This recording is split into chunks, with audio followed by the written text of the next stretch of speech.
여기 요양원보다 좋지? 잘 지내.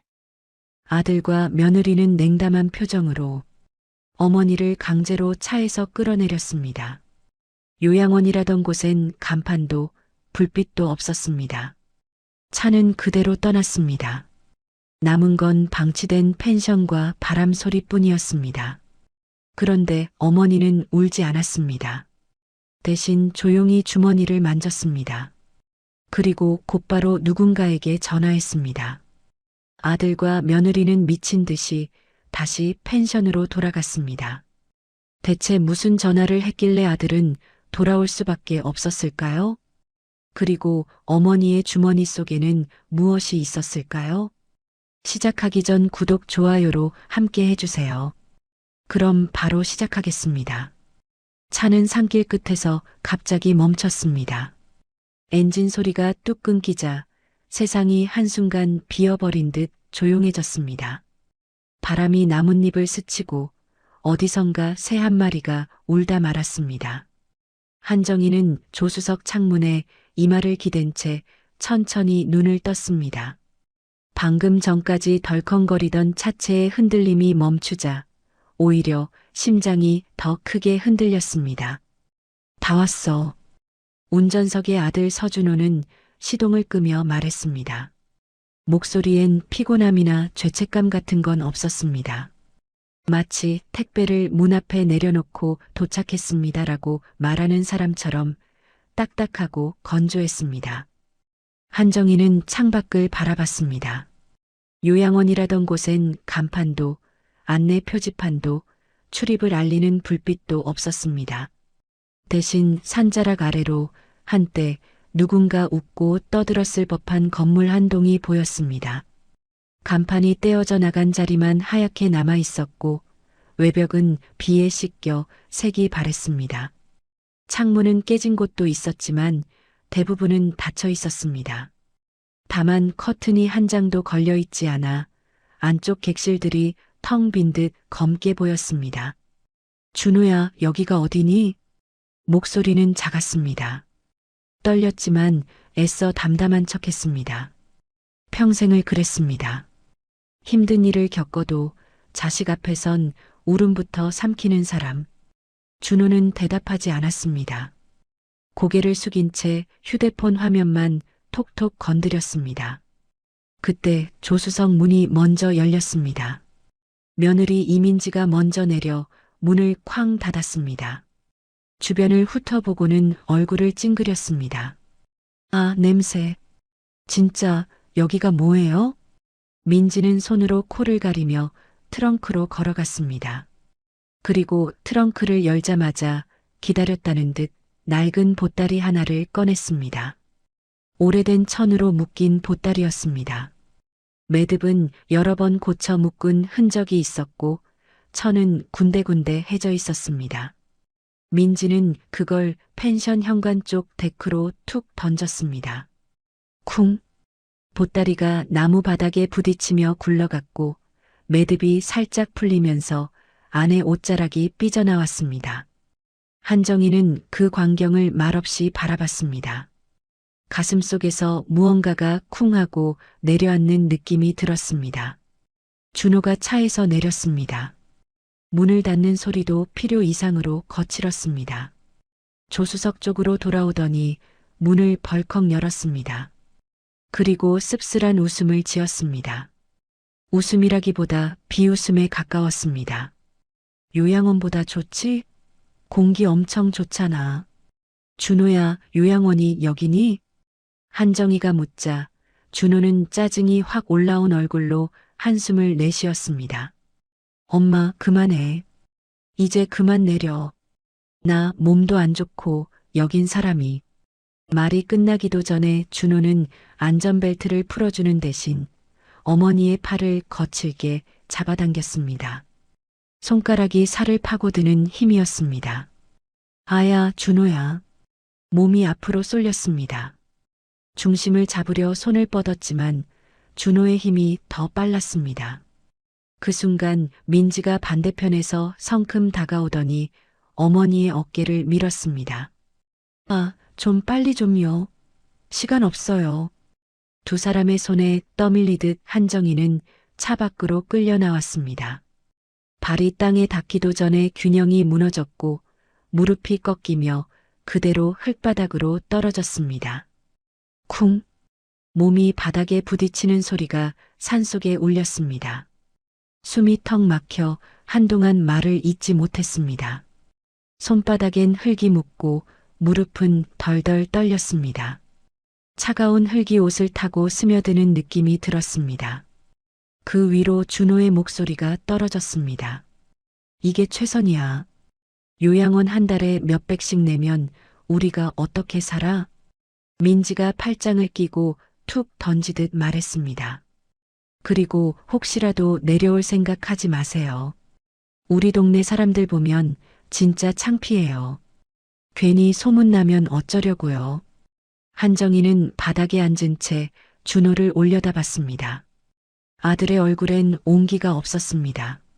한때 밤새 열을 재며 품에 안고 달래던 그 얼굴이 지금은 차가운 돌덩이처럼 보였습니다. 준호야, 엄마가 뭘 그렇게 해. 말을 잇기도 전에 준호는 뒤돌아서 트렁크를 닫았습니다. 쾅! 그리고 운전석으로 걸어가며 마지막으로 덧붙였습니다. 잘 지내. 내려오지 말고. 그 말은 인사도 아니었고 부탁도 아니었습니다. 명령이었습니다. 시동이 걸렸습니다. 엔진 소리가 다시 살아났습니다.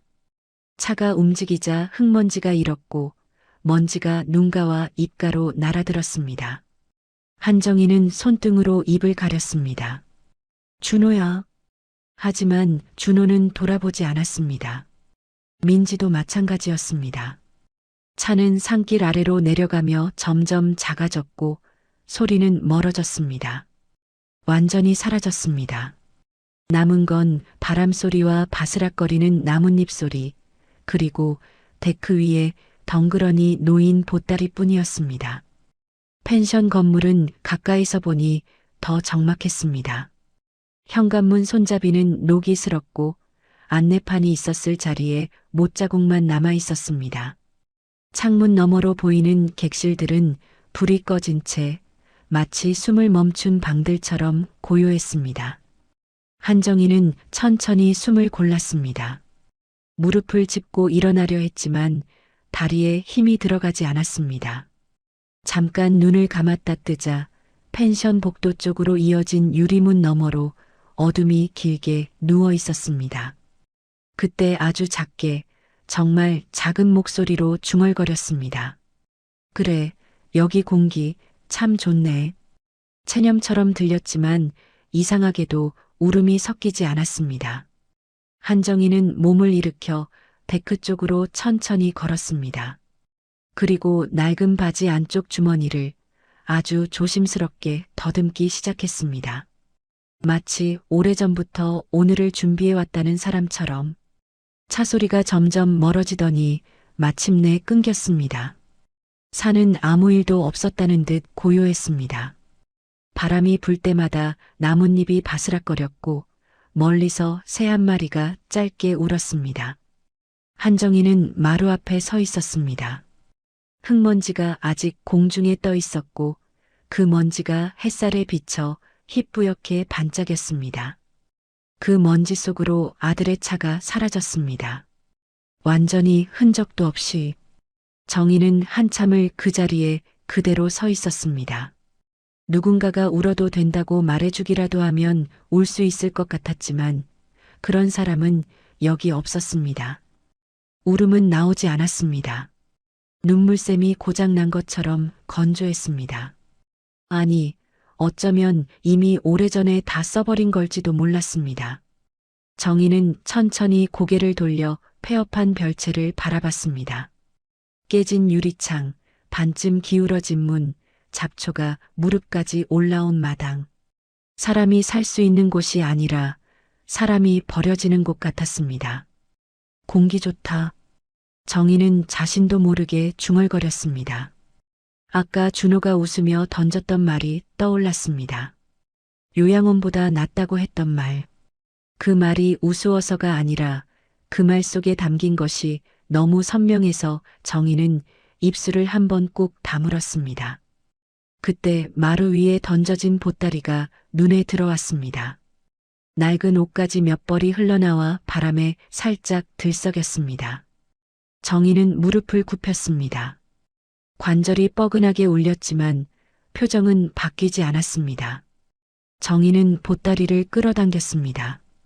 옷을 다시 집어넣고 매듭을 고쳐 묶었습니다. 손놀림은 익숙했습니다.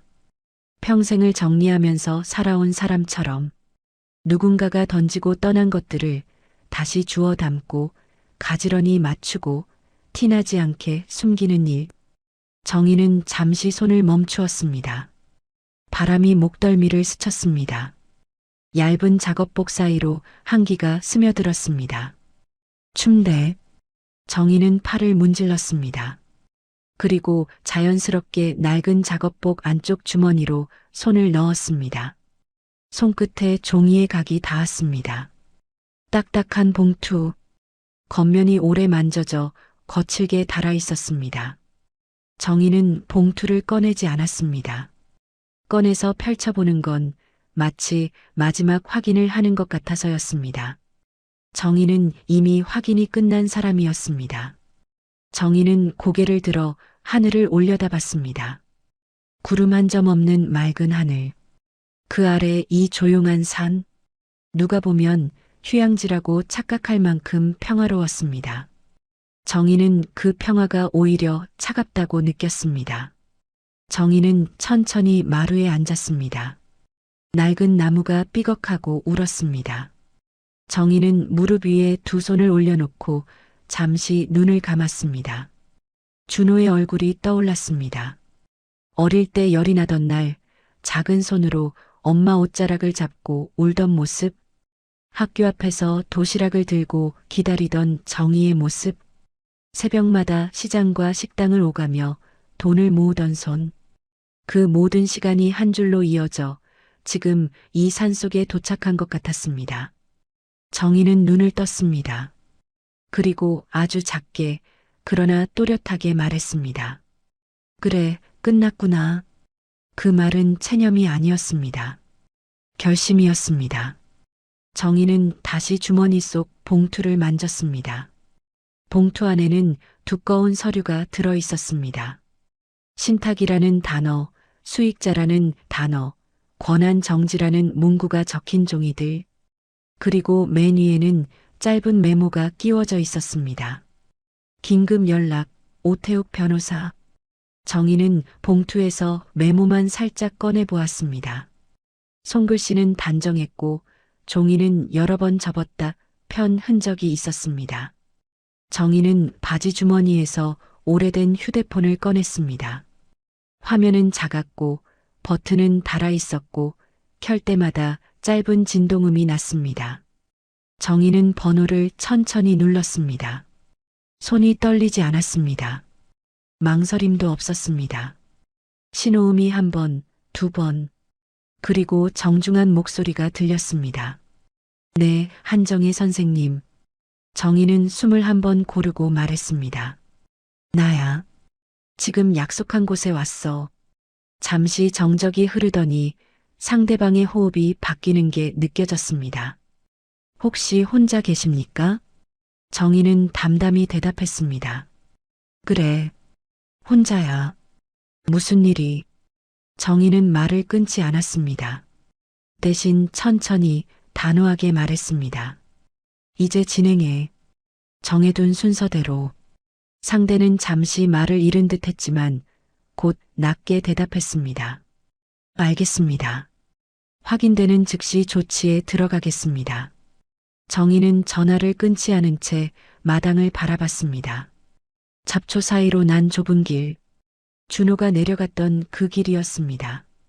정희는 그 길 끝을 보며 조용히 덧붙였습니다. 내가 뭘 바라서가 아니야.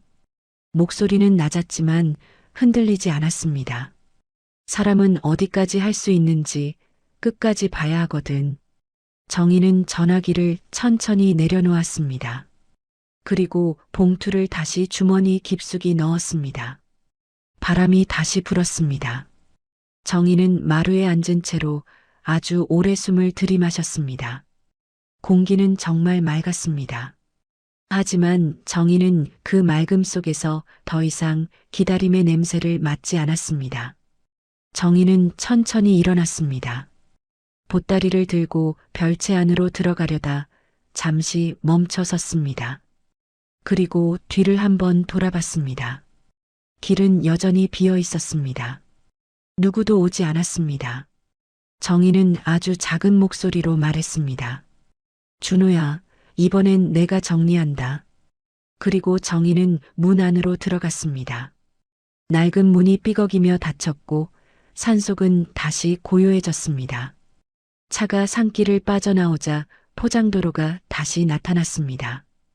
비포장길이 다시 시작되자 차는 또 덜컹거리기 시작했습니다. 풀과 나뭇가지가 차체를 긁어 스윽, 스윽 소리를 냈습니다. 서준호는 이를 악물고 핸들을 잡았습니다. 아까 내려오던 길과 똑같은 길인데도 전혀 다른 길처럼 느껴졌습니다. 내려올 때는 끝났다였고 지금은 늦었다였습니다. 천천히 좀 가요. 미친 거 아니에요? 옆자리에 이민지가 손잡이를 꽉 잡고 소리쳤습니다. 준호는 대꾸하지 않았습니다. 대꾸할 여유가 없었습니다. 가슴이 쿵쾅거려 숨이 목에 걸렸습니다. 뇌 속에서 오태욱의 목소리가 계속 울렸습니다. 권한 정지, 1000억대, 강남. 시간은 버린 만큼만 남아 있습니다. 준호는 엑셀을 밟아 올렸습니다. 차가 튕기듯 앞으로 나갔습니다. 민지가 고개를 돌려 준호를 쏘아봤습니다. 오빠 말 좀 해요. 엄마가 진짜 그 빌딩 주인이라는 거, 그게 사실이에요? 준호는 이를 악물고 중얼거렸습니다. 모르겠어. 모르겠는데 만약 사실이면. 말끝이 흐려졌습니다. 끝이라는 단어가 혀끝에 걸렸습니다. 끝이라는 말은 지금 너무 쉽게 현실이 될 것 같았습니다. 폐업한 별채가 보이기 시작했습니다. 반쯤 기울어진 현관문, 깨진 유리창, 마당의 잡초. 그 풍경이 아까보다 더 음산해 보였습니다. 준호는 급브레이크를 밟았습니다. 끽. 차가 멈췄고 안전벨트가 가슴을 세게 당겼습니다. 준호는 문을 열자마자 뛰어내렸습니다. 발이 자갈을 차며 미끄러졌지만 신경 쓰지 않았습니다. 엄마, 목이 터져라 소리쳤습니다. 산이 잠깐 울리는 듯 했지만 곧 고요가 다시 내려앉았습니다. 엄마, 한정희, 자신도 모르게 이름을 불렀습니다. 평생 엄마라고만 불렀던 입에서 처음으로 이름이 나왔습니다. 그건 애원이라기보다 공포에 가까웠습니다. 민지도 뒤따라 내려와 주위를 둘러봤습니다. 어머님, 어머님 계세요? 대답은 없었습니다. 바람이 풀을 흔들고 나뭇잎만 바스락거렸습니다. 준호는 마루 쪽으로 달려갔습니다. 아까 던져놓고 간 보따리가 그대로 있었습니다. 그것만. 엄마. 준호는 현관문을 벌컥 열었습니다. 문은 삐걱이며 열렸고 안쪽에서 오래된 먼지 냄새가 확 끼쳤습니다. 방 안은 텅 비어 있었습니다. 낡은 장판, 곰팡이 자국, 깨진 가구 조각. 사람 기척은 없었습니다. 엄마 어디 있어요? 준호는 방마다 들이닥쳤습니다. 부엌, 작은 방, 뒤쪽 창고 같은 공간까지 어디에도 없었습니다. 민지가 헐떡이며 따라 들어왔습니다. 없어요. 오빠 진짜 없어요. 준호는 다시 마당으로 뛰어나왔습니다. 주위를 둘러봤습니다. 잡초와 나무들 뿐 사람은 보이지 않았습니다. 산 아래로 내려가는 길도 옆으로 난 샛길도 비어 있었습니다. 그때 준호의 시선이 마루 끝에 멈췄습니다. 지팡이 하나, 나무 손잡이가 달아 있었습니다. 누군가 오래 쥐고 다닌 흔적이 선명했습니다. 준호는 멍하니 다가가 그 지팡이를 집어들었습니다. 가볍지 않았습니다. 무게 때문이 아니라 그 안에 묻어있는 시간이 묵직했습니다. 준호는 지팡이를 꽉 쥐었습니다. 손이 떨렸습니다. 이걸 두고 갔다고? 민지가 뒤에서 숨을 삼켰습니다. 어머님 지팡이였어요? 그럼 지팡이 없이는? 준호는 말을 잇지 못했습니다. 지팡이 없이는 제대로 걷지도 못하는 사람이 이 산속에서 사라졌다는 사실이 머리를 하얗게 만들었습니다. 준호는 다시 마루를 훑었습니다. 그리고 또 하나. 마루 한쪽 구석에 낡은 봉투가 반쯤 찢긴 채 떨어져 있었습니다. 완전히 펼쳐진 서류는 아니었습니다. 누군가 일부러 보이게 해둔 것처럼 봉투의 입구만 살짝 벌어져 있었습니다. 준호는 숨을 멈추고 봉투를 집었습니다. 손끝에 종이에 딱딱한 각이 닿았습니다. 서류가 두껍게 겹쳐져 있었습니다. 봉투 겉면엔 연필로 쓴 글씨가 어렴풋이 보였습니다. 정리. 딱 2글자. 준호의 목이 꽉 막혔습니다. 이건 우연히 떨어진 게 아니었습니다. 정리라는 단어는 자신을 향한 선언처럼 보였습니다. 민지가 떨리는 목소리로 물었습니다. 오빠, 그게 뭐예요? 준호는 대답하지 못했습니다. 봉투를 뒤집어 보려다가 손이 더욱 떨렸습니다. 그 순간 발밑에서 뭔가 사각거리는 소리가 났습니다. 준호가 아래를 보니 바닥에 깨진 액자 조각이 있었습니다. 유리가 아니라 사진의 뒷면 판지 같은 것이었습니다. 누군가 액자를 일부러 깨뜨린 것처럼 조각이 흩어져 있었습니다. 준호는 조각 하나를 집어들었습니다. 판지 뒷면에 볼펜으로 적힌 글씨가 있었습니다.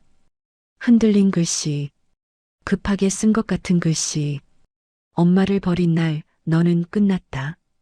준호의 손에서 조각이 툭 떨어졌습니다. 민지가 입을 틀어막았습니다. 뭐야 이거. 준호는 무릎이 힘없이 꺾였습니다. 마루에 털썩 주저앉았습니다.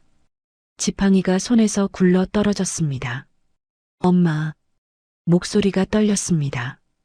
그제야 엄마라는 단어가 사람을 부르는 말처럼 나왔습니다.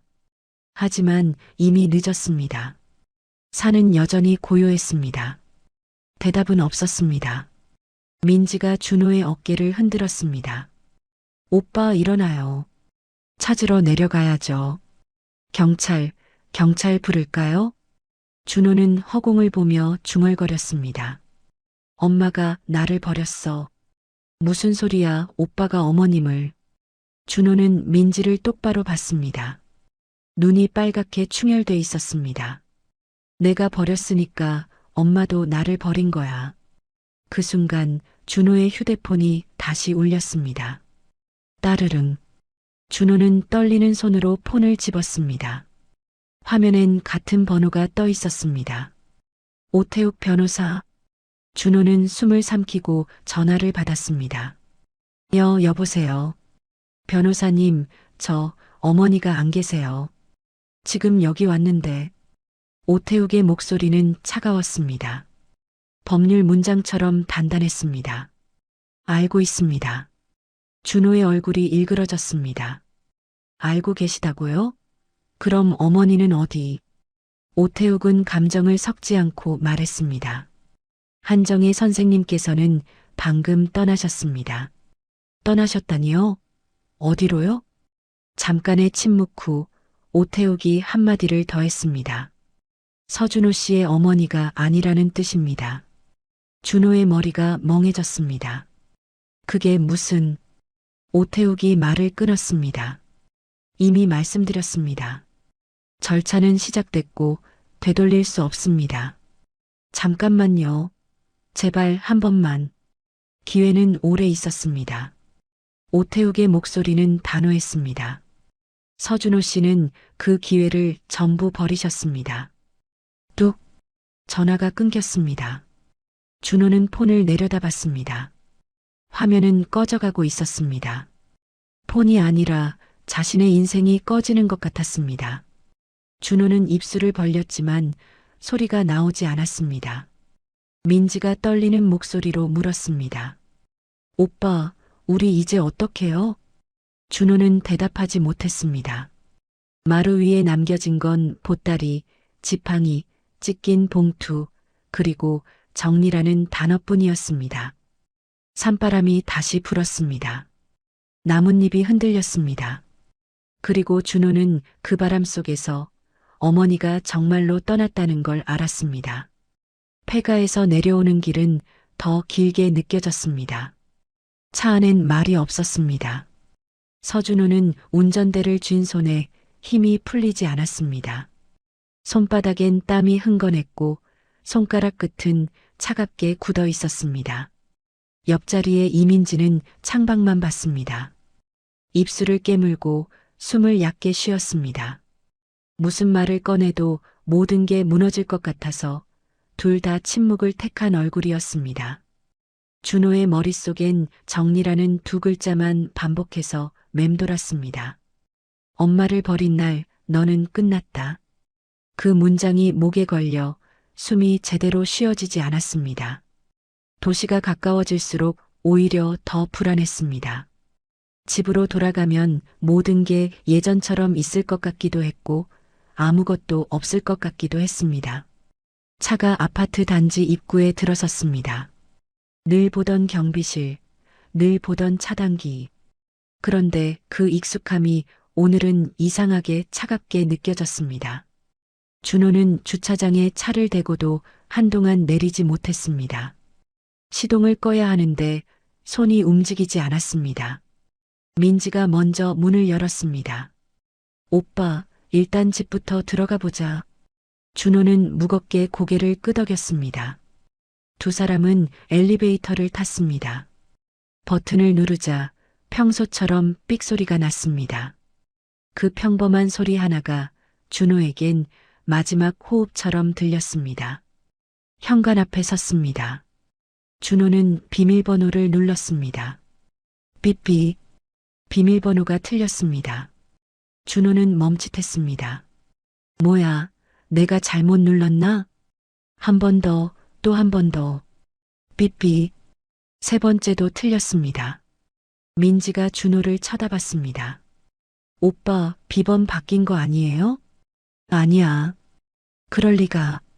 준호는 손가락을 떨며 다시 눌렀습니다. 삐삐. 문은 끝내 열리지 않았습니다. 그때 민지가 문고리 아래쪽에 붙은 종이를 발견했습니다. 오빠, 이거 뭐예요?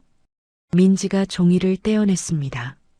하얀 어포 종이 위에 검은 글씨, 단정한 서체, 법률 용어처럼 차갑게 적혀 있었습니다. 점유 이전 및 출입 제한 안내, 임시조치 통보서. 민지의 얼굴이 하얗게 질렸습니다. 출입 제한? 준호는 종이를 낚아채듯 빼앗았습니다. 눈이 빠르게 글자를 훑었습니다. 실소유자 요청, 계약 해지, 자산보호, 임시조치. 문장들이 마치 철창처럼 이어져 있었습니다. 준호의 다리가 풀렸습니다. 말도 안 돼. 민지는 떨리는 목소리로 물었습니다. 그럼 우리 집이 아니에요? 준호는 대답하지 못했습니다. 우리 집이라는 말이 갑자기 우습게 들렸습니다. 준호는 급히 휴대폰을 꺼냈습니다. 번호를 눌렀습니다. 오태욱. 신호음이 한 번, 두 번. 네, 오태욱입니다. 준호는 목소리를 낮추려 했지만 이미 떨리고 있었습니다. 변호사님, 집이 왜 이래요? 이거 우리 집인데요. 오태욱은 차분하게 말했습니다. 서준호 씨, 통보해드렸습니다. 사용 권한은 정지됐습니다. 아니, 권한 정지면 이렇게까지 할 필요가 있습니다. 오태욱의 목소리는 단호했습니다. 명확히 하겠습니다. 서준호 씨 명의는 형식에 불과합니다. 계약서와 자금 흐름을 확인하시면 실질 취득 자금은 모두 한정희 선생님 즉 신탁 계좌에서 지급된 것으로 확인됩니다. 준호의 목이 막혔습니다. 그럼 우린 어디서? 그건 서준호 씨가 결정하셔야 합니다. 뚝. 전화가 끊겼습니다. 민지는 종이를 내려다보며 숨을 삼켰습니다. 오빠, 그럼 우리 이제 진짜 갈 데가 없는 거예요? 준호는 입을 열었지만 아무 말도 나오지 않았습니다. 대신 엘리베이터를 향해 비틀거리듯 걸었습니다. 민지가 따라붙었습니다. 어디 가요? 사무실. 준호가 짧게 말했습니다. 사무실이라도 가야 돼. 민지는 울먹였습니다. 사무실에라도 있으면 뭔가 방법이 있지 않을까요? 준호는 고개를 끄덕였지만 그 고개는 확신이 아니었습니다. 체념에 가까웠습니다. 주차장으로 내려가 차에 탔습니다. 준호는 시동을 걸었습니다. 엔진이 켜지는 소리가 오늘따라 유난히 불안하게 울렸습니다. 차는 도심으로 향했습니다. 준호는 신호를 무시하듯 빠르게 운전했습니다. 30분 뒤 사무실 건물 앞. 준호는 차에서 내리자마자 건물 출입문으로 달려갔습니다. 그런데 문 앞에서 발이 멈췄습니다. 유리문 한가운데 큼지막한 봉인지가 붙어 있었습니다. 임대차 계약 해지 통보, 출입 금지. 민지가 뒤따라와서 봉인지를 보고 입을 틀어막았습니다. 아, 오빠. 준호는 문을 두드렸습니다. 여기 제 사무실이에요. 안에 물건도 있고. 하지만 안에서 대답은 없었습니다. 유리문 안쪽엔 불도 꺼져 있었습니다. 마치 이 공간이 원래부터 존재하지 않았던 것처럼 조용했습니다. 준호는 휴대폰을 꺼냈습니다. 거래처 번호를 눌렀습니다. 신호음이 길게 울렸습니다. 여보세요, 박 사장님이시죠? 상대방의 목소리는 형식적으로 친절했지만 그 친절 뒤엔 거리감이 있었습니다. 네, 저 준호입니다. 무슨 일이에요? 계약이 갑자기. 상대는 잠시 머뭇거리다 말했습니다. 저희도 통보받았습니다. 거래 중단하라고요. 준호는 숨을 삼켰습니다. 누가요? 한정희 선생님 측에서요. 정확히는 신탁관리팀에서요. 뚝. 전화는 짧게 끊겼습니다. 준호는 다른 거래처로 전화를 걸었습니다. 또 끊겼습니다. 또 다른 곳. 같은 대답. 거래 중단, 계약 파기, 출금 보류, 지급 정지. 준호는 손에서 휴대폰이 미끄러질 뻔했습니다.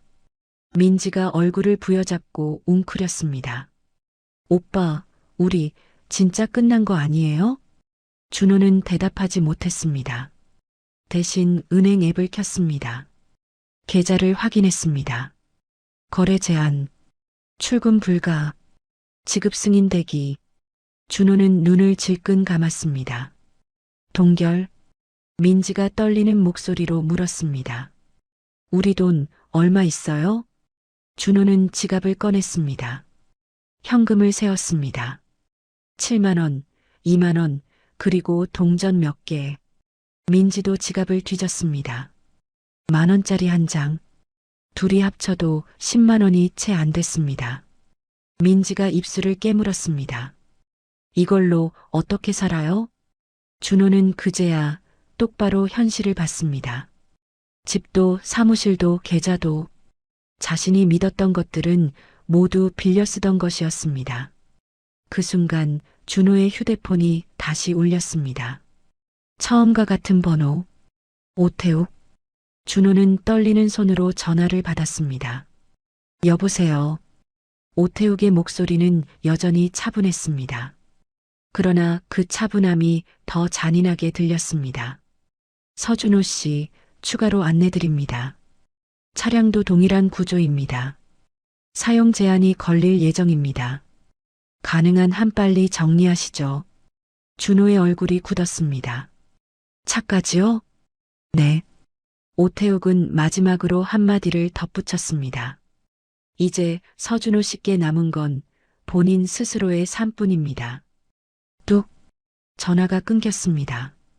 준호는 도로 한가운데에 서 있는 기분이었습니다. 사방에서 길이 막혀 들어오는 느낌.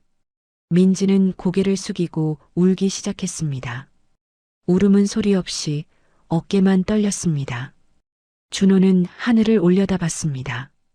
아까 산속에서 본 하늘과 같은 하늘이었습니다. 하지만 지금은 그 하늘이 마치 자신을 비웃는 것처럼 멀게만 느껴졌습니다. 준호는 손바닥으로 얼굴을 가렸습니다. 엄마. 입에서 처음으로 진심이 섞인 소리가 나왔습니다. 내가 뭘 한 거냐? 그리고 준호는 알았습니다. 지금 무너지는 건 돈이 아니었습니다. 자신이 사람으로 살던 기반 자체가 한순간에 끊어졌다는 것을. 타이어가 자갈을 벗어나 아스팔트를 밟는 순간 서준호의 얼굴엔 안도감 같은 게 번졌습니다. 마치 무거운 짐을 내려놓은 사람처럼. 끝났다. 준호가 혼잣말처럼 내뱉었습니다. 운전대 위로 손가락을 탁탁 두드리며 창밖으로 스쳐 지나가는 나무들을 힐끗 바라봤습니다. 그 나무들이 방금 전까지 자신을 따라오던 시선 같았지만 준호는 애써 그런 생각을 밀어냈습니다. 뒷좌석에 이민지가 몸을 앞으로 기울였습니다. 오빠, 진짜 괜찮을까? 거기 너무 사람이 살 데가 아니던데. 준호는 대수롭지 않다는 듯 코웃음을 쳤습니다. 뭐가 괜찮아? 엄마가 거기서 죽겠어? 건강하잖아. 그리고 솔직히 이제 우리도 살자. 민지는 입술을 깨물었습니다. 걱정이 남아있어서가 아니라 계산이 머릿속에서 돌아가고 있는 얼굴이었습니다. 그래도 혹시 진짜 내려오면 어떡해요? 우리 동네에 누가 보면. 준호는 신호등 앞에서 잠깐 브레이크를 밟으며 말했습니다. 내려올 생각 못하게 했잖아. 전화도 하지 말랬고 문자로만 하라고 했으니까 알아서 할 거야. 그 말투엔 확신이 있었습니다. 자신이 잘못했다는 흔들림이 아니라 자신이 통제하고 있다는 확신. 민지가 조심스럽게 맞장구를 쳤습니다. 맞아요. 요양원비가 한 달에 300이면 1년에 3,600이에요. 그 돈이면 우리. 준호의 입가가 비틀어졌습니다. 차 바꿀 수 있지. 민지의 눈이 반짝였습니다. 그럼 진짜 이번엔 바꿔요. 작은 차 말고 제대로 된 걸로. 남들처럼. 준호는 고개를 끄덕였습니다. 그래. 이제 남들처럼 살아야지. 그 남들 속에 어머니는 없었습니다. 차는 도심 쪽으로 가까워지고 있었습니다. 라디오에서는 가벼운 음악이 흘렀고 준호는 기분이 풀린 듯 콧노래까지 흥얼거렸습니다. 그때였습니다. 따르릉.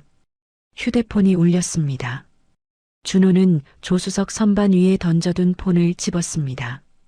화면에 뜬 번호는 낯설었습니다. 저장된 이름도 없었습니다. 누구야? 민지가 물었습니다. 몰라. 스팸인가? 준호는 무심히 통화 버튼을 눌렀습니다. 여보세요. 전화기 너머로 남자 목소리가 들렸습니다. 낮고 차분했습니다. 감정이 없었습니다. 그게 오히려 더 불길했습니다. 서준호 씨 맞으십니까? 네. 그런데요? 저는 로펌 자산관리 신탁팀 오태욱 변호사입니다. 준호의 눈썹이 살짝 찌푸려졌습니다. 로펌이요? 저한테 왜? 한정희 선생님 관련 건으로 확인할 사항이 있습니다. 엄마라는 말이 나오자 준호는 피식 웃었습니다. 우리 엄마요?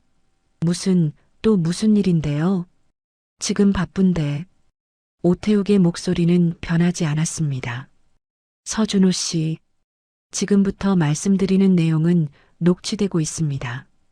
정확히 들으셔야 합니다. 그 순간 준호의 웃음이 뚝 끊겼습니다. 녹취요? 무슨 소리예요? 서준호 씨께서 현재 사용 중인 주거지, 차량, 그리고 사업 관련 자금 흐름에 대해 확인 절차가 들어갑니다. 준호는 운전대를 꽉 쥐었습니다. 잠깐만요. 그건 다 제 건데요. 서준호 씨 명의로 되어 있는 것은 맞습니다. 다만 실질 자금 출처와 최종 결정권은 다른 곳에 있습니다.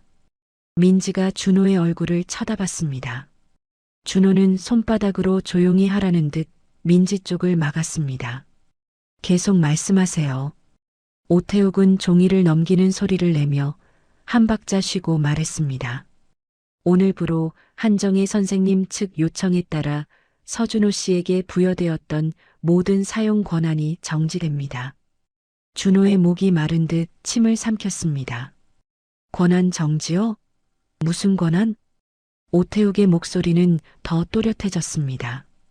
주거 계약, 임대 보증, 차량 할부 및 보험, 사업 운영 계좌의 지급 승인, 전부입니다.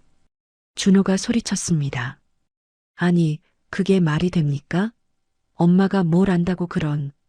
오태욱은 끊지 않고 이어갔습니다. 서준호 씨, 한정혜 선생님은 모르시는 분이 아닙니다. 준호의 눈동자가 흔들렸습니다. 그게 무슨... 오태욱은 아주 담담하게 그러나 사람을 찌르는 말투로 말했습니다. 한정혜 선생님은 강남 핵심 상권에 위치한 복합빌딩의 실소유 구조 최상단에 계신 분입니다. 준호의 입이 벌어졌습니다. 뭐라고요? 통상적으로 1,000억대, 즉 1,000억 전후로 평가되는 자산입니다. 다만 정확한 평가는 별도 자료로 제공됩니다. 준호는 순간적으로 숨을 들이마시지 못했습니다. 폐가 막힌 것처럼 가슴이 답답했습니다. 민지가 떨리는 목소리로 물었습니다. 오빠 뭐래요? 준호는 민지를 밀어내듯 다시 전화기에 집중했습니다. 그게 사실입니까? 네. 그리고 서준호 씨께서 그동안 본인 힘이라고 생각하셨던 여러 기반, 주거, 차량, 사업은 모두 해당 구조에서 파생된 지원으로 확인됩니다. 준호의 손이 떨리기 시작했습니다. 운전대가 미세하게 흔들렸고 차선이 살짝 틀어졌습니다. 뒷차가 경적을 울렸습니다. 빵! 준호는 급히 갓길에 차를 세웠습니다. 브레이크를 밟는 발이 어색하게 덜덜 떨렸습니다. 민지가 눈을 크게 떴습니다. 오빠, 뭐야? 왜 세워? 준호는 민지를 쳐다보지도 않고 전화기에 속삭이듯 물었습니다. 그럼 지금 엄마는 어디 계신데요? 오태욱은 짧게 대답했습니다. 현재 산속에 계십니다. 정확한 위치는 서준호 씨가 알고 계실 텐데요. 그 말이 준호의 뒤통수를 때렸습니다. 준호의 얼굴에서 혈색이 싹 빠졌습니다. 아니, 잠깐만요. 오해가... 오태욱은 감정을 섞지 않고 말했습니다. 오해가 아니라 사실 확인입니다. 준호는 입술이 파르르 떨렸습니다. 지금 제가 어떻게 해야... 서준호 씨... 오태욱이 처음으로 단호하게 눌러 말했습니다. 한정혜 선생님께서 직접 말씀하시기 싫다고 하셨습니다. 그래서 제가 연락드린 겁니다. 준호의 손에서 폰이 미끄러질 뻔했습니다. 급히 폰을 다시 붙잡았습니다. 제가 올라갈게요. 지금 바로. 선택은 서준호 씨 몫입니다. 오태욱은 마지막으로 차갑게 덧붙였습니다. 다만 이미 절차는 시작됐습니다. 시간은 서준호 씨가 버린 만큼만 남아 있습니다. 뚝! 전화가 끊겼습니다. 준호는 멍하니 폰 화면을 바라봤습니다. 화면엔 통화 종료 표시만 떠 있었습니다. 손바닥엔 식은땀이 흥건했습니다. 민지가 준호의 팔을 붙잡았습니다. 오빠, 무슨 일이야? 누구야? 준호는 입술을 열었지만 말이 나오지 않았습니다. 목구멍이 말라붙은 것처럼 소리가 막혔습니다. 한참 후 준호가 겨우 뱉었습니다. 엄마가 뭐? 준호는 고개를 들었습니다. 눈이 풀려 있었습니다. 엄마가 강남의 1,000억대 빌딩. 민지의 얼굴이 하얗게 질렸습니다. 뭐라고? 준호는 갑자기 운전대를 돌려 차를 꺾었습니다. 유턴했습니다. 타이어가 아스팔트 위에서 끼익 소리를 냈습니다. 민지가 소리쳤습니다. 오빠, 미쳤어? 어디가? 준호는 이를 악물고 엑셀을 밟았습니다. 차가 다시 산 쪽으로 방향을 틀었습니다. 다시 가야 돼. 왜? 준호는 대답 대신 핸들을 더 꽉 쥐었습니다. 심장이 미친 듯이 뛰었습니다. 그의 머릿속엔 한 단어만 남았습니다. 엄마. 그리고 그 엄마를 자신이 방금 버렸다는 사실이. 두 사람은 건물 앞 인도에 한참을 서 있었습니다. 갈 곳이 없다는 게 이렇게 빨리 현실이 될 줄은 몰랐습니다. 방금 전까지 오늘 저녁 뭐 먹지? 를 고민하던 사람들이 이제는 오늘 어디서 자지? 를 고민하고 있었습니다. 서준호는 민지를 데리고 큰 길로 나왔습니다. 택시를 잡으려다 손이 멈췄습니다. 계좌는 동결, 카드도 의미가 없었습니다. 지갑 속 현금은 손바닥만 했습니다. 오빠, 우리 어디 가요? 민지의 목소리가 얇게 떨렸습니다.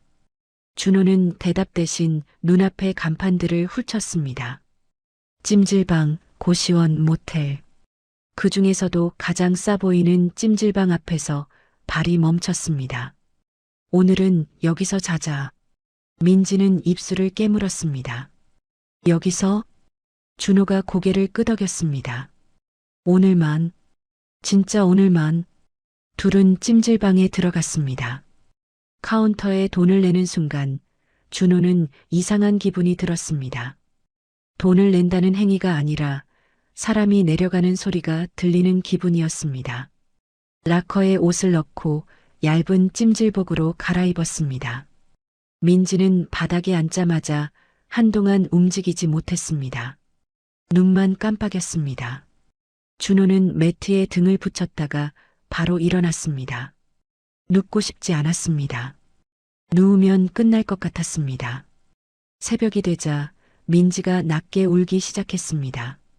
소리도 못 내고 울었습니다. 준호는 그 옆에서 아무 말도 하지 못했습니다. 위로가 아니라 자신이 만든 구덩이였으니까요. 다음 날 아침, 준호는 일어나자마자 휴대폰을 켰습니다. 혹시나 하는 마음으로 계좌를 확인했습니다. 거래 제한, 출금 불가, 똑같았습니다. 준호는 이를 악물고 일어났습니다. 일 구하자. 민지는 눈을 비볐습니다. 오늘 바로요? 오늘부터. 준호는 식당 문을 열고 들어갔습니다. 일 구합니다. 주인은 준호를 위아래로 훑었습니다. 눈빛이 차갑게 멈췄습니다. 경력 있어요? 없습니다. 뭐든 할게요. 설거지든 청소든. 주인은 손을 내저었습니다. 나중에 연락드릴게요. 연락은 오지 않았습니다. 편의점, 분식집, 작은 술집, 백반집. 하루 종일 돌아다녔지만 대답은 비슷했습니다. 죄송해요. 자리가 없어요. 오늘은 곤란해요. 해가 질 무렵 준호는 인도 턱에 털썩 앉았습니다. 다리에 힘이 없었습니다. 민지는 옆에서 작게 말했습니다. 오빠, 나 배고파. 준호는 지갑을 열었습니다. 남은 돈을 세었습니다. 10,000원짜리 몇 장, 동전. 이걸로 며칠을 버틸 수 있을까 계산하는 자신이 너무 낯설었습니다. 그날 밤은 찜질방이 아니었습니다. 돈이 아까웠습니다. 준호는 민지를 데리고 공원으로 갔습니다. 벤치에 앉자 민지가 고개를 저었습니다. 나 여기서 못 자요. 준호는 말이 거칠게 튀어나왔습니다. 그럼 어쩔 건데? 다른 데가 있어? 민지는 입술을 깨물더니 일어났습니다. 눈이 날카롭게 흔들렸습니다. 오빠랑 있으면 나도 같이 죽을 것 같아. 준호가 벌떡 일어났습니다. 민지야, 지금 그게 무슨 말이야? 민지는 가방을 꽉 쥐었습니다. 내가 잘못한 것도 있지만 나 여기까지 내려올 줄은 몰랐어. 난 이렇게는 못 살아. 준호가 손목을 잡았습니다. 가지마. 민지는 손을 뿌리쳤습니다. 놓아. 제발. 그리고 민지는 어둠 속으로 걸어가 버렸습니다. 준호는 뒤따라가다 멈췄습니다. 잡으면 더 미워질 것 같았고 놓으면 끝일 것 같았습니다. 민지야. 준호가 불렀지만 민지는 돌아보지 않았습니다.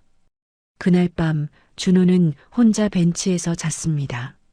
새벽 공기가 뼈를 쪼개는 것처럼 차가웠습니다. 몸을 웅크렸는데도 떨림이 멈추지 않았습니다.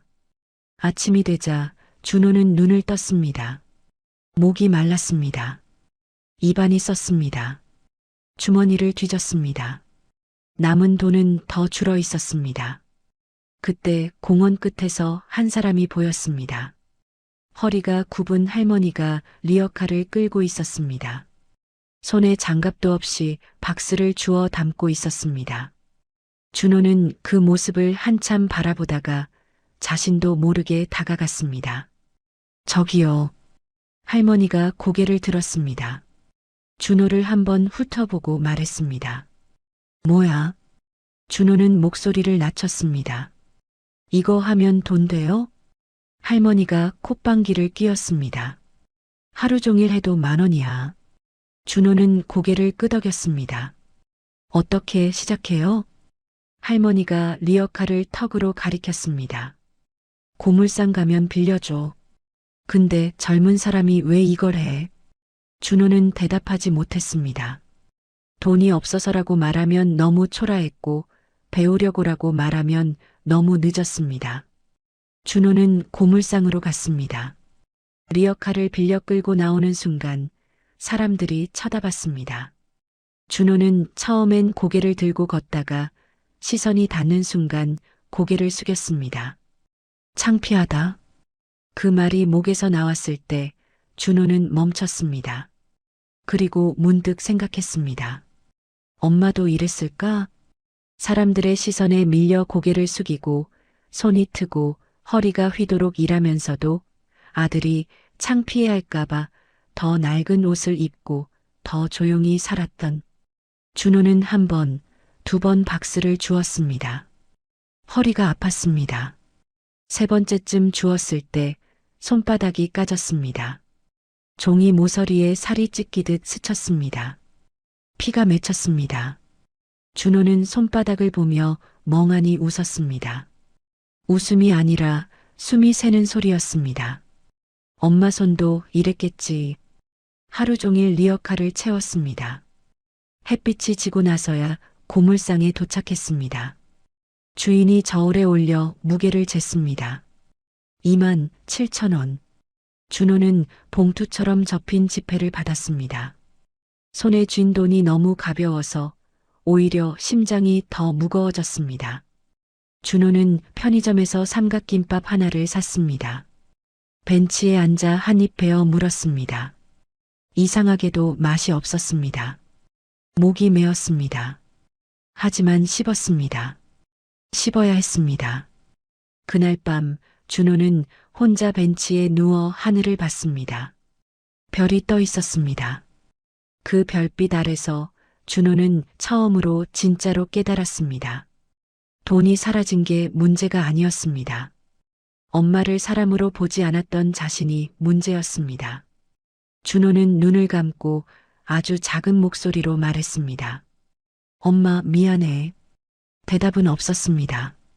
하지만 준호는 알았습니다. 이제부터는 대답을 기다릴 자격도 없다는 걸. 그래도 준호는 일어날 수밖에 없었습니다. 내일도 폐지를 주어야 했고 내일도 배워야 했습니다. 엄마가 30년 동안 했던 것처럼. 그리고 준호는 스스로에게 말했습니다. 이번엔 도망치지 말자. 비가 내린 뒤라 도로는 축축했습니다. 서준호는 강남역 근처에서 멈춰 섰습니다. 유리로 된 높은 빌딩들이 줄지어 서 있었고 그 사이로 사람들은 아무 일도 없다는 듯 바쁘게 지나갔습니다.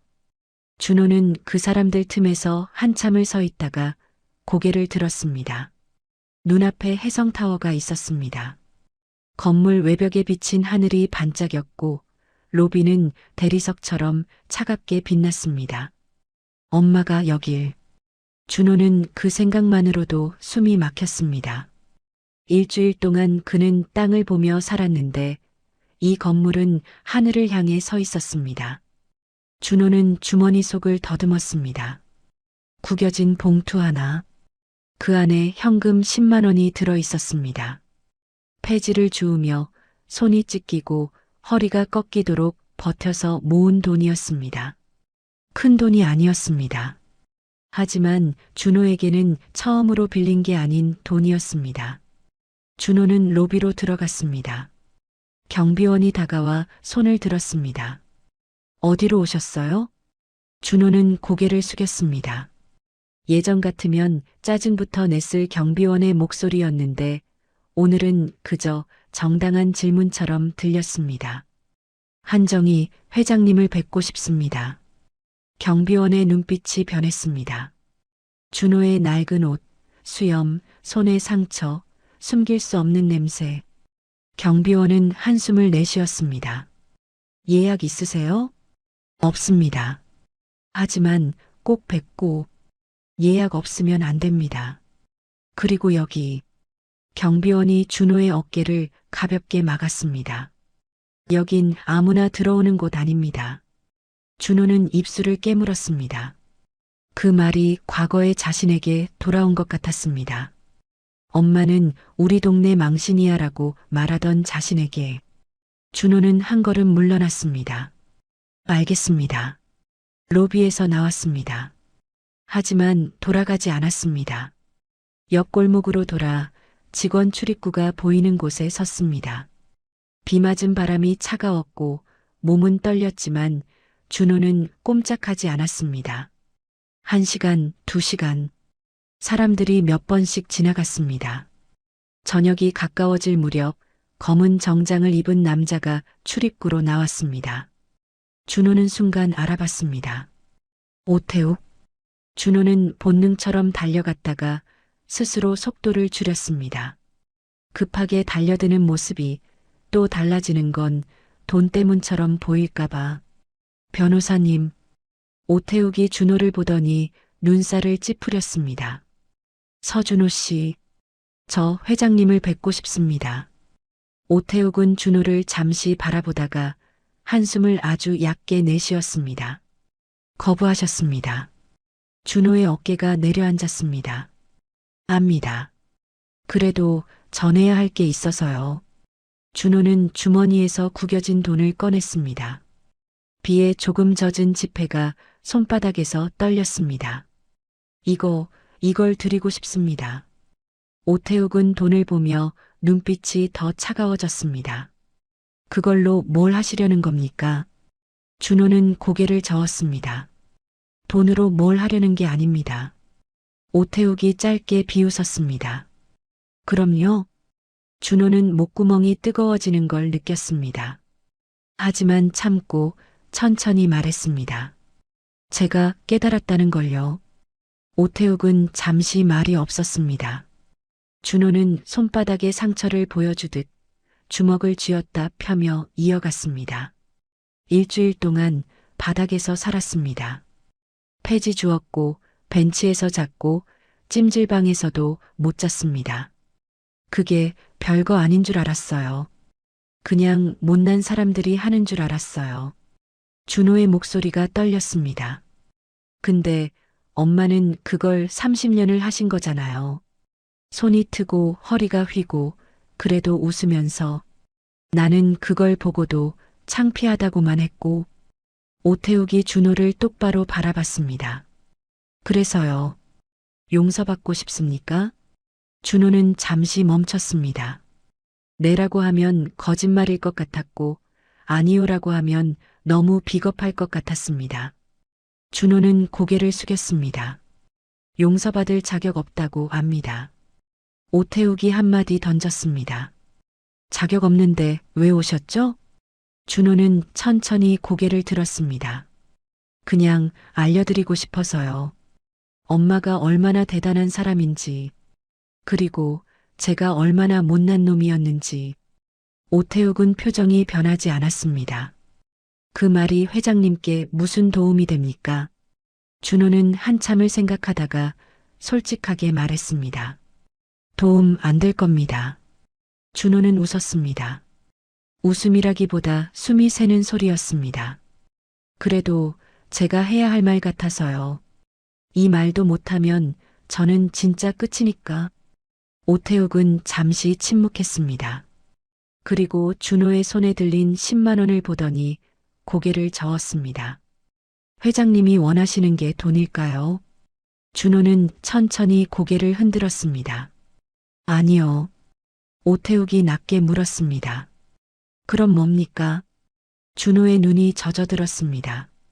제가 사람이 되는 거요. 그 말이 끝나자 오태욱은 한참 준호를 바라봤습니다. 그리고 아주 느리게 짧게 말했습니다. 따라오세요. 준호의 눈이 커졌습니다. 지금 뵐 수 있습니까? 오태욱은 앞서 걸으며 단호하게 말했습니다. 조건이 있습니다. 용서를 구하지 마세요. 회장님은 용서를 받는 자리가 아니라 결정하는 자리에 계십니다. 준호는 숨을 삼키고 고개를 깊게 끄덕였습니다. 알겠습니다. 두 사람은 엘리베이터를 탔습니다. 오태욱이 30층 버튼을 눌렀습니다.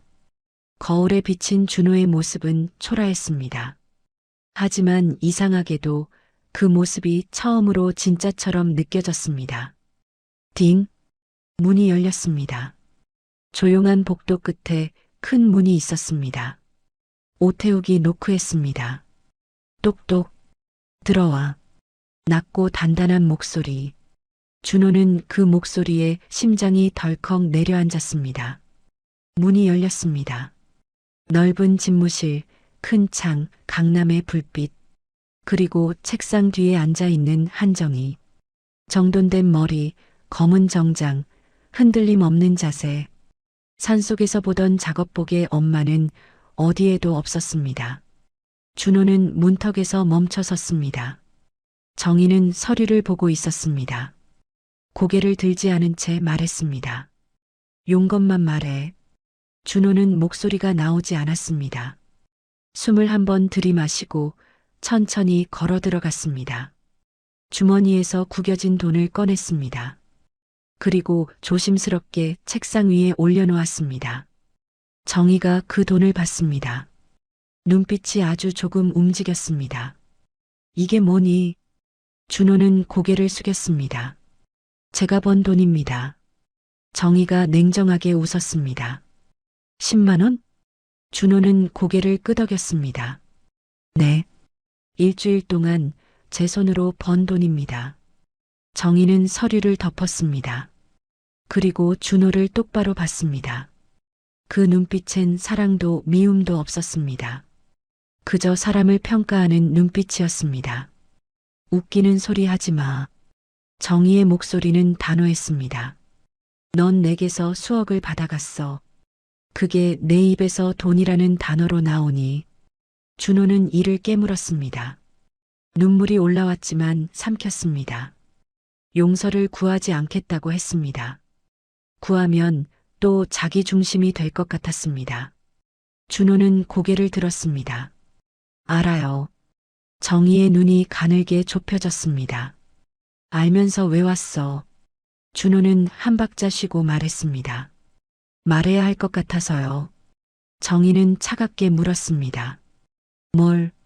준호는 숨을 들이마셨습니다. 엄마가 얼마나 대단한 분인지요. 정희의 얼굴이 아주 미세하게 굳었습니다. 지금 그 말을 하러 왔니? 준호는 고개를 끄덕였습니다. 네.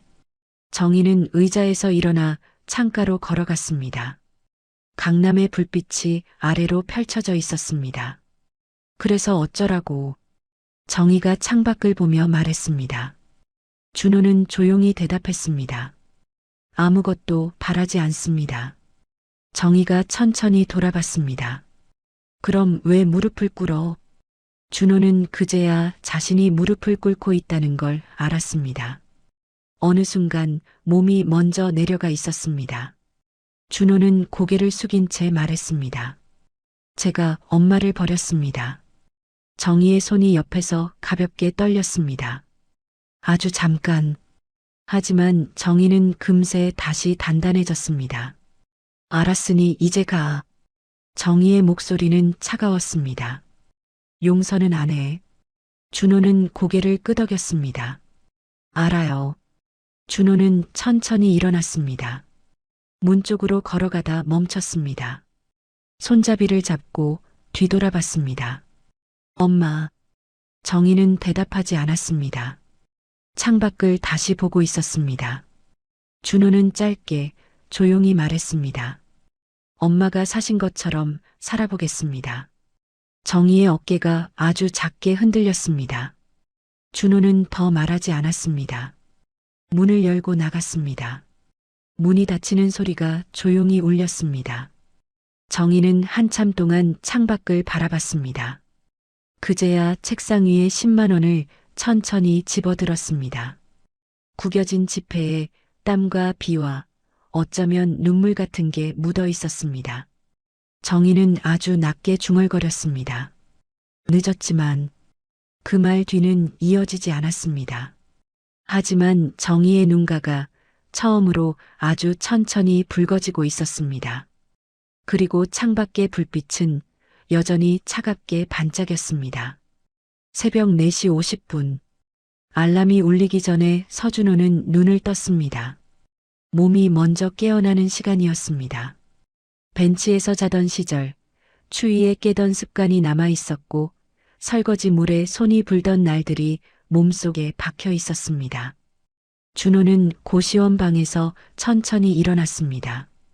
손을 씻고 거울을 봤습니다. 수염은 말끔히 정리돼 있었고 셔츠는 깨끗했습니다. 여전히 비싼 옷은 아니었습니다. 하지만 남의 돈으로 산 옷도 아니었습니다. 준호는 옷깃을 한번 만져보고 조용히 문을 나섰습니다. 밖은 어두웠습니다. 공기는 차가웠지만 준호는 예전처럼 떨지 않았습니다. 떨릴 때마다 도망치던 사람이 아니라 떨려도 버티는 사람이 되어 있었으니까요. 식당 문을 열자 따뜻한 열기가 밀려 나왔습니다. 주인이 먼저 나와 준호를 봤습니다. 박 씨, 오늘도 일찍 왔네. 준호는 고개를 깊게 숙였습니다. 네. 제가 먼저 준비해 두겠습니다. 싱크대 앞 준호는 물을 틀었습니다. 찬물이 손끝을 찔렀지만 준호는 멈추지 않았습니다. 접시를 잡고 닫고 헹구고 정리했습니다. 손이 붉어질 때까지 반복했습니다. 처음엔 그저 벌기 위해 했던 일이었습니다. 하지만 어느 순간부터 준호는 이 일을 벌기가 아니라 배우기로 하고 있었습니다. 엄마가 살던 시간을 몸으로 배우는 일, 누군가를 지키기 위해 포기하지 않는 법을 배우는 일, 식당이 문을 열고 손님이 들어오기 시작했습니다. 준호는 웃으며 인사했습니다. 어서 오세요. 그 웃음은 예전처럼 얄팍하지 않았습니다. 돈이 잘 들어오면 웃고 안 들어오면 얼굴이 굳는 웃음이 아니었습니다. 힘들어도 유지되는 웃음이었습니다. 그렇게 6개월이 지나고 1년이 지나고 어느새 2년이 흘렀습니다. 준호는 여전히 큰 돈을 벌지 못했습니다. 하지만 딱 하나는 분명했습니다. 무너지지 않는 사람이 됐다는 것. 어느 날 퇴근길, 준호는 일부러 돌아갔습니다. 강남역 쪽으로 예전에 무릎 꿇고 울던 그 자리로. 밤에 강남은 번쩍였습니다. 사람들은 여전히 바쁘게 지나갔고 빌딩들은 여전히 높았습니다. 그리고 그 가운데 해성타워가 있었습니다. 준호는 길 건너편에서 멈춰 섰습니다. 한참을 올려다봤습니다. 엄마 잘 계시죠? 입 밖으로 나오자 그 말이 이상하게 담담하게 들렸습니다. 울컥하지도 않았고 떨리지도 않았습니다. 그저 하루를 마치고 안부를 묻는 사람처럼. 준호는 잠시 주머니를 만졌습니다. 손끝에 종이 상자가 만져졌습니다. 작은 상자 안에는 새 지팡이 손잡이가 들어 있었습니다. 손잡이가 편한 것, 미끄럼 방지 고무가 단단한 것. 준호는 그걸 사기 위해 한 달을 더 아꼈습니다. 도시락 대신 삼각김밥으로 버티며 모았습니다. 준호는 천천히 길을 건넜습니다. 이번엔 경비원이 먼저 준호를 알아봤습니다. 예전에 그 더러운 남자가 아니라 조용히 고개 숙일 줄 아는 남자. 준호 씨 맞으시죠? 준호가 고개를 숙였습니다. 네. 경비원이 휴대폰을 들어 어딘가에 짧게 전화를 걸었습니다. 그리고 조금 뒤 고개를 끄덕였습니다. 올라가시면 됩니다. 준호는 엘리베이터에 탔습니다. 버튼을 누르며 거울 속 자신을 봤습니다. 여전히 화려하진 않았습니다. 하지만 눈빛이 달라져 있었습니다. 가져야 한다가 아니라 지켜야 한다를 아는 눈빛. 딩. 30층. 문이 열리고 복도가 길게 뻗어 있었습니다. 준호는 문 앞에 섰습니다. 똑똑. 잠시 후 낮고 단단한 목소리가 들렸습니다. 들어와. 준호는 숨을 한 번 들이마시고 문을 열었습니다. 집무실은 예전과 똑같았습니다. 넓고 조용했고 창밖으로 강남의 불빛이 흐르고 있었습니다. 그리고 책상 뒤에 한정희가 앉아 있었습니다. 정희는 서류를 보고 있다가 고개를 들었습니다. 그 순간 잠깐, 아주 잠깐 눈이 흔들렸습니다. 왔니? 짧은 한마디였습니다. 예전처럼 차갑지도 다정하지도 않았습니다. 그저 확인 같은 한마디. 준호는 한 발 다가가 손에 들고 있던 상자를 올려놓았습니다. 그리고 지팡이를 꺼내 조심스럽게 내밀었습니다. 엄마, 이거요. 정희의 눈이 지팡이에 멈췄습니다. 손잡이를 천천히 만졌습니다. 오래 쓰던 지팡이 손잡이처럼 달아있진 않았지만 새 것의 단단함이 있었습니다. 정희가 물었습니다. 왜? 준호는 고개를 숙였습니다. 그때 엄마 지팡이 두고 가셨잖아요. 저는 그걸 들고 울기만 했고. 준호는 숨을 고르고 천천히 말을 이어갔습니다. 이건 제가 처음으로 엄마를 위해 산 겁니다. 남한테 보이려고 산 게 아니라 엄마가 편했으면 해서요. 정희는 한동안 말이 없었습니다. 창밖을 한번 보고 다시 준호를 봤습니다. 힘들었니? 그 질문이 나오자 준호의 목이 갑자기 메었습니다. 그 질문 하나에 지난 시간들이 한꺼번에 몰려왔습니다. 벤치, 찜질방, 찬물, 피가 난 손, 구겨진 돈, 그리고 창문 너머로 자신을 보지도 않던 엄마의 눈빛. 준호는 고개를 끄덕였습니다. 네, 정말 힘들었어요. 정희가 다시 물었습니다. 그런데 왜 왔어? 준호는 고개를 들었습니다. 이번엔 도망치지 않았습니다. 행복했거든요. 정희의 눈이 아주 조금 커졌습니다. 행복? 준호는 웃었습니다. 작게, 진짜로. 네. 제가 처음으로 제 인생을 제 손으로 살고 있다는 게 행복했어요. 정희는 손에 쥔 지팡이를 내려다봤습니다. 그리고 아주 천천히 자리에서 일어났습니다. 준호는 무릎을 꿇지 않았습니다. 대신 허리를 깊게 숙였습니다. 그게 준호가 배운 사람의 자세였습니다. 정희가 준호에게 다가왔습니다. 잠시 망설이듯 손이 공중에 머물렀습니다. 그리고 준호의 어깨 위로 조심스럽게 내려앉았습니다. 준호야. 정희의 목소리는 낮았고 조금 떨렸습니다. 이제 진짜 내 아들이 됐구나. 준호는 숨을 삼켰습니다. 눈물이 올라왔지만 이번엔 숨기지 않았습니다. 엄마. 정희가 준호를 안았습니다. 따뜻했지만 오래 참아낸 사람의 품이었습니다. 준호는 그 품에서 아주 조용히 울었습니다. 정희는 준호의 등을 토닥이며 말했습니다. 부자라고 해서 다 가진 건 아니야. 준호는 고개를 끄덕였습니다. 그 말이 돈 이야기가 아니라는 걸 이제는 알았습니다. 정의가 마지막으로 덧붙였습니다. 사람은 버리면 끝이야. 근데 사람이 되면 다시 시작할 수도 있어. 준호는 눈을 닫고 고개를 숙였습니다. 저 계속 배우겠습니다. 정의가 고개를 끄덕였습니다. 그래. 준호는 돌아서서 문으로 갔습니다. 나가기 전에 한 번 더 돌아봤습니다. 정희는 지팡이를 손에 쥔 채 창밖을 보고 있었습니다.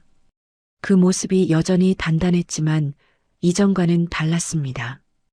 혼자 단단한 게 아니라 누군가를 다시 품을 수 있는 단단함. 준호는 문을 닫으며 마음속으로 말했습니다.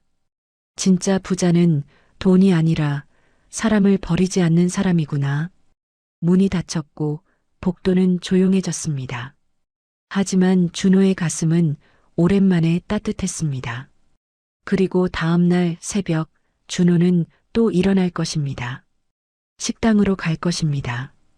찬물에 손을 담그고 접시를 닫고 손님에게 웃을 것입니다. 이제 준호는 압니다. 사람답게 사는 게 가장 어려운 부자라는 걸. 오늘 이야기가 여러분 마음 한켠에 작은 빛으로 남았다면 구독과 좋아요로 그 빛을 이어주세요. 여러분의 한 줄 댓글이 더 따뜻하고 더 재미있는 사연을 만드는 큰 힘이 됩니다. 지금 어디에서 듣고 계신지도 댓글로 남겨주세요. 오늘도 빛나는 하루 보내시길 바라며 함께 해주셔서 진심으로 감사합니다.